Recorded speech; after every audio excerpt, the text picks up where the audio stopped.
ನಮಸ್ಕಾರ ವೀಕ್ಷಕರೇ, healthy food for healthy life ಚಾನಲ್ಗೆ ಸ್ವಾಗತ. ನಾವಿವತ್ತು ಸೋರೆಕಾಯಿ ದೋಸೆ ಮಾಡತ್ತೇವ್ರಿ. ಒಂದು ಸೋರೆಕಾಯಿ, ಅರ್ಧ ಬೌಲ್ ಉಪ್ಪಿಟ್ಟು ರವೆ, ಒಂದು ಬಿಳಿ ಈರುಳ್ಳಿ ಮತ್ತು ಒಂದು 4-5 ಮೆಣಸಿನ್ಕಾಯಿ, ಶುಂಠಿ, ಬೆಳ್ಳುಳ್ಳಿ, ರವಾನ ಒಂದು 10 ನಿಮಿಷ ನೆನೆಸಿಟ್ಕೋಬೇಕ್ರಿ. ಸೋರೆಕಾಯಿನ ಈ ಥರ ಕಟ್ ಮಾಡಿ ಇಟ್ಕೋಬೇಕು.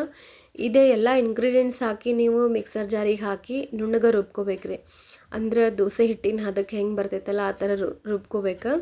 ನೋಡಿರಿ, ನಾ ಈಗ ನೆನೆಸಿಟ್ಟಿರೋದು ಒಂದು 10 ನಿಮಿಷ ಸಾಕ್ರಿ ಉಪ್ಪಿಟ್ಟು ರವೆ ನೆನಿಲಿಕ್ಕೆ.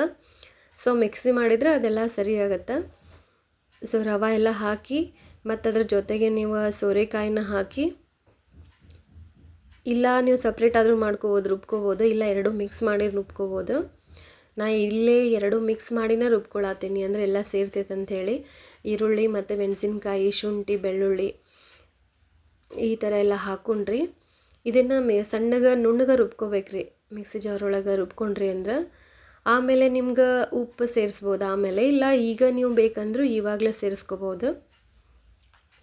ಸೋರೆಕಾಯಿ ಒಳಗೆ ಆ್ಯಂಟಿ ಆಕ್ಸಿಡೆಂಟ್ ರೀ, ಇದು ಸ್ಕಿನ್ ಚಲೋ ಆಗ್ತೈತಿ. ಈ ಥರ ಆಯ್ತು ನೋಡ್ರಿ ನಾವು ರುಬ್ಕೊಂಡಿರೋದು. ಕೆಲವೊಂದು ಒಮ್ಮೆ ಹಾಕಿರೋದ್ರಿಂದ ಒಮ್ಮೊಮ್ಮೆ ಒಂದೊಂದು ಹಳಕ್ಕೆ ಸೋರೆಕಾಯ್ದು ಉಳಿದಿರ್ತೈತ್ರಿ. ಏನೂ ಪ್ರಾಬ್ಲಮ್ ಇಲ್ಲ. ಈ ಥರ ಆಯ್ತು ರೀ ಇದು.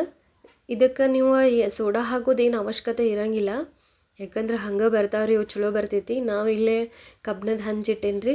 ಇದ್ರ ಮೇಲೆ ಸ್ವಲ್ಪ ಫಸ್ಟ್ ಎಣ್ಣೆ ಹಚ್ಕೊಂಡು ಕಾಯಿಸ್ಕೋಬೇಕ್ರಿ ಹಂಚು. ಆಮೇಲೆ ನೀರು ಹಾಕಿ ಒರೆಸ್ಕೋಬೇಕು. ಆಮೇಲೆ ಈ ಥರ ದೋಸೆ ಲೋ ಫ್ಲೇಮ್ ಒಳಗೆ ಸ್ಲೋ ಇಡ್ಬೇಕ್ರಿ. ಅಂದ್ರೆ ಜಾಸ್ತಿ ಫ್ಲೇಮ್ ಜಾಸ್ತಿನೂ ಇರಬಾರ್ದು, ಜಾಸ್ತಿ ಸ್ಲೋನೂ ಇರಬಾರ್ದು. ಮೀಡಿಯಮ್ ಫ್ಲೇಮ್ ಒಳಗೆ ಇಟ್ಟರೆ ಕರೆಕ್ಟಾಗಿ ಬರ್ತೈತ್ರಿ. ಸ್ಲೋ ಇಟ್ಟರೆ ಜಲ್ದಿ ಬೇಯೋಂಗಿಲ್ಲ, ಲೇಟ್ ಆಕೈತಿ. ಹಾಗಾಗಿ ಮೀಡಿಯಮ್ ಒಳಗೆ ಇಡ್ರಿ, ಹೊತ್ತಂಗಿಲ್ಲ ದೋಸೆ. ಈ ಥರ ಆಯ್ತು ನೋಡ್ರಿ. ಇದನ್ನು ನಿಮ್ಮ ಮೇಲ್ಗಡೆ ಮುಚ್ಬೋದು, ಇಲ್ಲ ನಡಿತೈತಿ, ಹಂಗೆ ಇದ್ರೂ ನಡಿತೈತಿ. ಇಲ್ಲೇ ನಾನಿನ್ನೂ ಮುಚ್ಚಿಲ್ರಿ ಅದಕ್ಕೆ. ನಾವು ಮಾಡುವಂಥ ಆಹಾರಕ್ಕೆ ಯಾವಾಗಲೂ ಸೂರ್ಯನ ಶಕ್ತಿ ಮತ್ತು ಪವನ ಶಕ್ತಿ ಎರಡೂ ಬೇಕು. ಅಂದರೆ ಗಾಳಿ ಬೆಳಕು ಇದ್ರೊಳಗೆ ಮಾಡಿದ್ರೆ ನಮ್ಮ ಆಹಾರ ಪರಿಪೂರ್ಣವಾಗಿರ್ತೈತಿ, ಆರೋಗ್ಯಕರವಾಗಿರ್ತೈತಿ. ಆಮೇಲೆ ಸೋರೆಕಾಯಿ ಡೈರೆಕ್ಟ್ ಸಾಂಬಾರು ಅಥವಾ ಪಲ್ಯ ಮಾಡ್ಬೋದು. ಈ ಹುಡುಗರು ಅದೆಲ್ಲ ತಿನ್ನಂಗಿಲ್ಲ ಅಂಥೇಳಿ ನಾನು ಜಾಸ್ತಿ ದೋಸೆ ಒಳಗೆ ಎಲ್ಲ ವೆಜಿಟೇಬಲ್ಸ್ ದೋಸೆನ ಜಾಸ್ತಿ ಮಾಡ್ತೀನಿ ರೀ ನಾನು. ಯಾಕಂದರೆ ಉಪ್ಪಿಟ್ಟು ಪದೇ ಪದೇ ಉಪ್ಪಿಟ್ಟು ತಿಂತಿರಂಗಿಲ್ಲ, ಅದಕ್ಕೊಂದು ಯಾವುದಾದ್ರೂ ವೆಜಿಟೇಬಲ್ ಹಾಕಿ ಮಿಕ್ಸಿ ಮಾಡಿ ದೋಸೆ ಮಾಡಿಬಿಟ್ರೆ ಈಸಿಯಾಗಿ ತಿಂತಾರೆ ರೀ ಮಕ್ಕಳು. ನೋಡಿರಿ, ಈ ಥರ ಆಯ್ತಿದೆ. ಅದೇ ಥರ ಇನ್ನೊಂದು ಹಾಕ್ತೀನಿ ರೀ. ಮತ್ತು ನೀವು ಟೆಂಪ್ರೇಚರ್ ಸ್ವಲ್ಪ ಕೂಲ್ ಮಾಡ್ಕೋಬೇಕಂದ್ರೆ ಸ್ವಲ್ಪ ನೀರು ಹಾಕಿ ಈ ಥರ ಇದು ಮಾಡ್ಕೊಂಬಿಟ್ರೆ ಮತ್ತು ಸರಿ ಆಕೈತ್ರಿ. ಅದ್ರ ಮೇಲೆ ಅಥವಾ ಎಣ್ಣೆ ಬೇಕಂದ್ರೆ ಹಾಕೋಬೋದು ನೀವು, ಅಥವಾ ಬ್ಯಾಡ್ ಅಂದರೆ ಬಿಡ್ಬೋದು. ಇಲ್ಲ ನೀವು ಮಕ್ಕಳು ತುಪ್ಪ ಇಷ್ಟಪಡ್ತಾರೆ ಅಥವಾ ಬೆಣ್ಣೆ ಇಷ್ಟಪಡ್ತಾರೆ ಅಂದರೆ ಇದಕ್ಕೆ ದೋಸೆ ಮೇಲೆ ಒಂದು ಸ್ವಲ್ಪ ಬೆಣ್ಣೆ ಹಾಕಿದ್ರು ಭಾಳ ಚಂದ ಟೇಸ್ಟ್ ಕೊಡ್ತೈತ್ರಿ. ಈ ಥರ ಸೋರೆಕಾಯಿ ಒಳಗೆ ಆ್ಯಂಟಿ ಆಕ್ಸಿಡೆಂಟ್ ರೀ ಅದು. ಆಮೇಲೆ ಕೊಲಾಜಿನ್ ಪ್ರೊಡಕ್ಷನ್ ಮಾಡ್ತೈತಿ, ಸ್ಕಿನ್ ಚಲೋ ಆಗ್ತೈತ್ರಿ ಇದು ಜಾಸ್ತಿ ಸೇವನೆ ಮಾಡೋದ್ರಿಂದ. ಹಾಗಾಗಿ ನಾವು ಸಾಂಬಾರು ಮತ್ತು ಬರೀ ಪಲ್ಯನ ಬಳಸೋದಕ್ಕಿಂತ ಬೆಟ್ರ್ ಬೇರೆ ಬೇರೆ ರೆಸಿಪಿನ ಮಾಡಿ ತಿನ್ನೋದ್ರಿಂದ ನಮಗೂ ಖುಷಿ ಆಕೈತಿ. ಆಮೇಲೆ ವೆರೈಟಿ ಮಾಡಿ ತಿಂದ್ರೆ ನಮಗೆ ವೆಜಿಟೇಬಲ್ಸ್ ತಿನ್ನಬೇಕಲ್ಲ ಅಂತ ಅನ್ಸೋಂಗೇ ಇಲ್ಲ. ಗೊತ್ತೇ ಆಗದಂಗೆ ನಮ್ಮ ಹೊಟ್ಟೆ ಒಳಗೆ ವೆಜಿಟೇಬಲ್ಸ್ ಹೋಗಿರ್ತೈತಿ. ಹಾಗಾಗಿ ಜಾಸ್ತಿ ರೆಸಿಪಿ ನಾನು ದೋಸೆದು ಮಾಡ್ತೀನಿ ರೀ, ಎಲ್ಲ ವೆಜಿಟೇಬಲ್ ಹಾಕೋದ್ರಿಂದ. ಈ ಥರ ಆಯ್ತು ನೋಡ್ರಿ ಅದು.